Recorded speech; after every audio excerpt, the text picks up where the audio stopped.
Untuk teman-teman yang pengen terbang ke Indonesia atau TKI yang pengen cuti, sekarang itu ada aturan baru yang sudah berlaku per tanggal 10 Maret kemarin terkait barang bawaan kalian atau bagasi ya. Jadi sekarang itu jumlah bagasi atau barang kalian itu dibatasi. Misalkan barang tekstil jadi termasuk baju, celana, daleman, selimut dan yang lainnya itu dibatasin cuma 5. Jadi kalau kalian bawa 2 baju, 2 celana, mungkin 1 daleman, udah itu aja. Lewat dari itu kalian akan dikenakan pajak. Kemudian alas kaki termasuk sendal dan juga sepatu itu maksimal 2. Kemudian untuk tas itu maksimal 2. Jadi kalau kalian bawa tas gendong 1, kemudian tas kecil mungkin diisi dompet, paspor, atau mungkin cemilan, itu udah mungkin termasuk 2 ya. Jadi lebih dari itu kalian akan dikenakan pajak juga.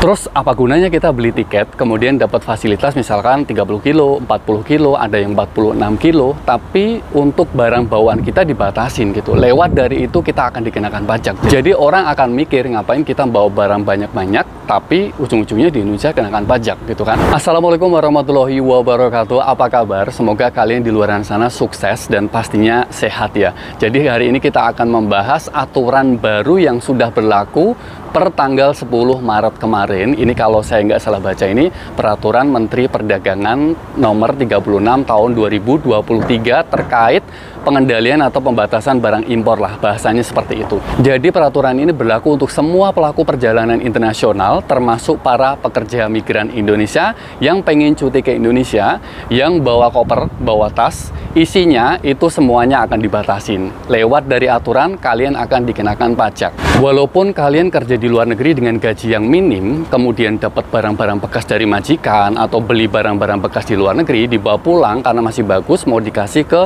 keluarga atau saudara, tetangga, itu kalian juga akan dikenakan pajak. Tapi menurutku ini kayaknya ulah dari orang-orang kaya yang ada di Indonesia yang suka berlibur atau jalan-jalan ke luar negeri sekalian belanja-belanja, bahkan orang yang pengen jalan-jalan ke luar negeri sambil kerja menerima jasa titipan. Jadi mereka belanja misalkan belanja produk tekstil di Thailand atau di mana gitu, kemudian sambil dapat hasil dari jasa titip, mereka pun bisa jalan-jalan dan imbasnya ke para pekerja migran Indonesia yang gajinya nggak seberapa. Kalian tahu, misalkan ya kerja di Timur Tengah, para pembantu rumah tangga gajinya yang mungkin 1.000 rial atau 1.200, anggaplah 5 juta. Mereka dapat barang bekas dari majikan itu sebagai oleh-oleh hadiah untuk orang-orang di kampung. Tapi sekarang dibatasin, misalkan produk tekstil maksimal 5. Jadi mereka cuma bisa bawa 5 potong aja gitu loh. Jadi susah kan? Jadi karena mereka ini orang-orang kaya ini dan akhirnya imbasnya ke para pekerja migran Indonesia. Jadi barang-barang yang diatur dalam aturan terbaru ini dan mulai berlaku tanggal 10 Maret kemarin itu, 1, barang elektronik. Barang elektronik itu maksimal 5. Jadi misalkan headset, misalkan mungkin smartwatch termasuk elektronik ya mungkin ya, bukan yang jam-jam biasa ya.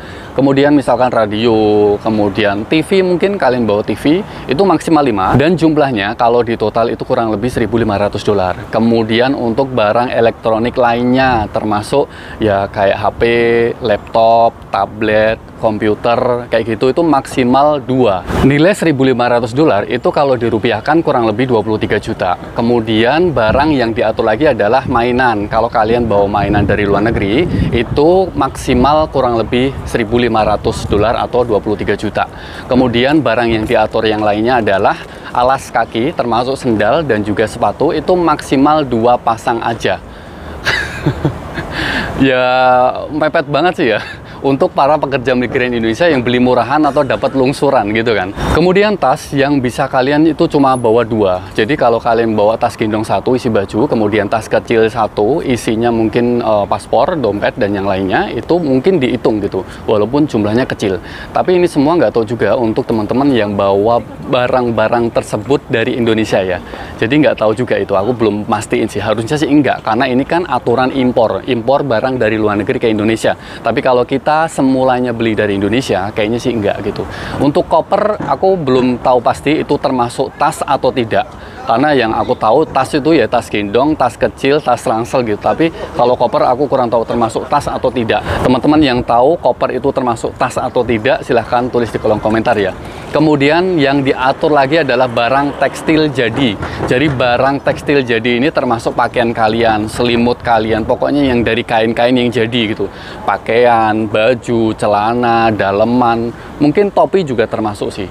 Kemudian selimut, mungkin shawl itu termasuk juga. Jadi kalau 5 potong tekstil jadi yang dibatasin, ya gimana ya?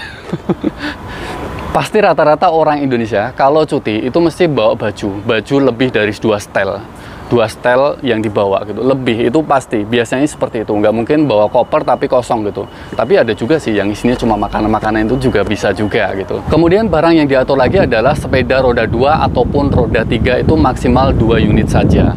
Oh ya, ini semua bukan aturan per perjalanan ya. Jadi aturan barang muatan ini yang kalian bawa itu per tahun, hitungannya per tahun. Jadi misalkan kalian bawa 5 potong barang tekstil, kalian terbang, udah bawa 5 sekali perjalanan, itu hitungannya dalam 1 tahun kalian nggak boleh bawa lagi. Harusnya sih seperti itu, kalau aturannya tertulis per tahun, bukan per perjalanan. Jadi untuk teman-teman yang mungkin sering keluar masuk ke luar negeri, ke Indonesia, itu agak sulit sih.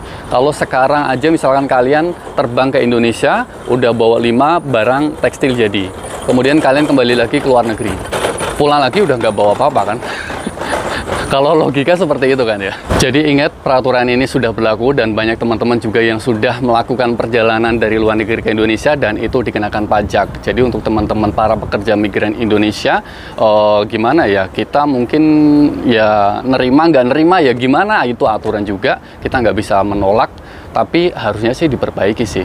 Mosok pekerja migran Indonesia disamakan dengan orang-orang kaya yang dari Indonesia yang suka liburan ke luar negeri, liburan sambil kerja menerima jasa titipan belanja-belanja pakaian, makanan, dan yang lainnya gitu. Jadi harusnya dipisahin sih. Karena nggak semua pekerja migran Indonesia itu gajinya tinggi. Misalkan di Arab Saudi atau di Timur Tengah, yang gaji pembantu rumah tangga berapa sih? Misalkan 1.200 rial.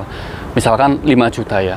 Mereka mau bawa apa gitu, kecuali barang-barang bekas dari majikan yang masih bagus banget bisa dihadiahkan sama orang-orang di kampung, itu lumayan banget sih.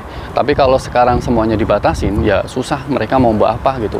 Ya paling kalian bawanya cuma makanan-makanan sih, kayak kacang-kacangan, coklat mungkin agak dibatasin juga, nggak tahu juga ya. Baiklah, itulah informasi yang bisa saya share ke kalian semua. Semoga informasi ini bisa bermanfaat. Jangan lupa untuk like, share, dan juga subscribe channel ini. Wassalamualaikum warahmatullahi wabarakatuh. Bye.